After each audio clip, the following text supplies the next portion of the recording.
warahmatullahi wabarakatuh. Perkenalkan, nama saya Fajanaira dengan NIM 231080202131. Baiklah, saya akan menjelaskan tentang materi konflik dan negosiasi. Nah, yang pertama itu konflik. Nah, konflik itu merupakan suatu proses yang dimulai apabila satu pihak merasakan bahwa pihak lain telah mempengaruhi secara negatif atau akan mempengaruhi secara negatif sesuatu yang dipedulikan oleh pihak pertama. Kemudian ada berbagai macam konflik yang dialami orang dalam organisasi. Yang pertama itu ketidakcocokan tujuan, yang kedua perbedaan atas interpretasi fakta, dan yang ketiga itu ketidaksepakatan berdasarkan ekspektasi perilaku. Nah, kemudian itu ada perkembangan pemikiran. Nah, di perkembangan pemikiran ini terbagi menjadi 3. Yang pertama itu traditional view, yang kedua human relationship, yang ketiga itu contemporary. Nah, yang pertama itu semua konflik berbahaya itu harus dihindari. Penyebabnya itu ada komunikasi yang buruk, kurangnya keterbukaan, kegagalan untuk menanggapi kebutuhan karyawan. Nah, yang kedua itu konflik itu merupakan hasil yang alami dan tak terhindarkan dalam kelompok manapun. Dan yang ketiga itu ada terbagi menjadi dua konflik. Yang pertama konflik fungsional, yang kedua konflik disfungsional. Nah, konflik fungsional ini yaitu konflik yang mendukung tujuan kelompok dan juga meningkatkan kinerjanya.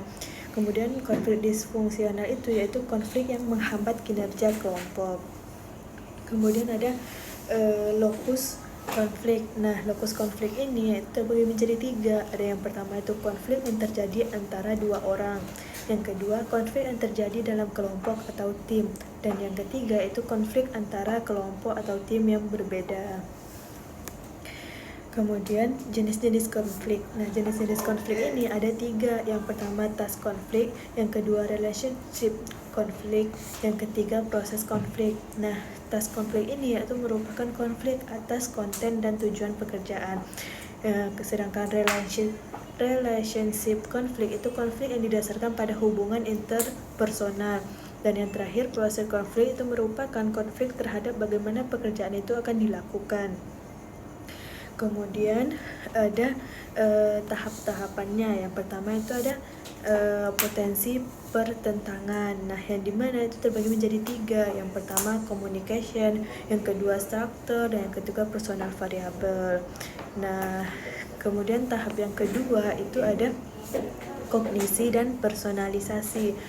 Nah, yang dimana persepsi tahap kedua ini yaitu ada persepsi konflik, itu kesadaran oleh satu pihak atau lebih terhadap adanya kondisi yang menciptakan peluang munculnya konflik.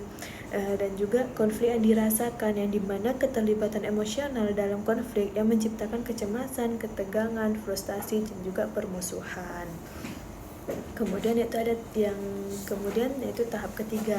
Nah, tahap ketiga ini yaitu maksud, yang dimana keputusan untuk bertindak dengan cara tertentu, yaitu ada kerjasama, ada ketegasan. Kerjasama itu mencoba memuaskan kepentingan pihak lain, dan ketegasan itu mencoba untuk memuaskan kepentingan diri sendiri.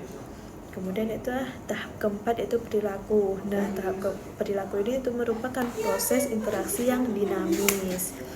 Kemudian ada tahap kelima. Tahap kelima ini itu dampak, yang dimana dampak ini terbagi menjadi 2. Ada functional outcome dan juga dysfunctional outcome. Nah, functional outcome itu konsekuensi yang positif. Ada increased group performance, ada improve quality of decisions, ada stimulation of creativity, dan juga ada creation of an environment. Kemudian yang kedua itu konsekuensi yang destruktif, yaitu development of discussion, group effectiveness. Kemudian kita masuk ke materi yang kedua, yaitu negosiasi. Dan di mana negosiasi itu merupakan sebuah proses yang dimana 2 pihak atau lebih bertukar barang atau jasa dan berusaha untuk menyepakati nilai tukar. Kemudian ada perbedaan antara individu dalam negosiasi, yaitu terbagi menjadi 4. Yang pertama itu personality traits, yang kedua itu mood atau emotion, yang ketiga itu culture, yang keempat itu gender difference. Kemudian ada negotiation in social context.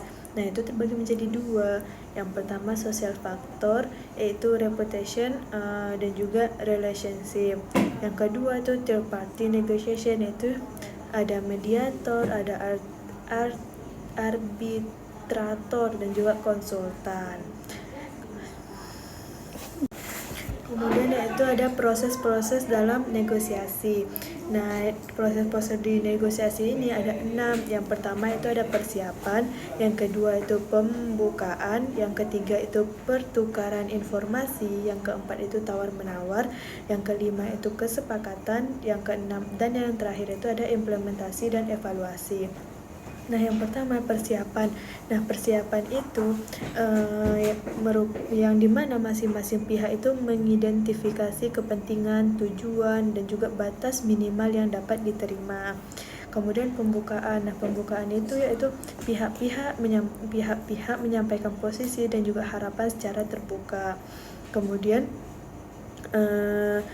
yang ketiga itu pertukaran informasi, yang dimana terjadi dialog untuk memahami kepentingan dari sudut pandang masing-masing pihak. Kemudian itu tawar-menawar itu pihak-pihak mencari titik temu melalui konsesi dan juga alternatif solusi. Kemudian yaitu yang kelima itu kesepakatan. Nah, kesepakatan ini yaitu dicapai keputusan bersama yang dianggap adil dan juga dapat dijalankan. Kemudian yang terakhir itu implementasi dan evaluasi, yang dimana kesepakatan dilaksanakan dan juga dievaluasi untuk memastikan efektivitasnya. Mungkin cukup sekian penjelasan dari saya. Wabillahi taufiq wal hidayah. Wassalamualaikum warahmatullahi wabarakatuh.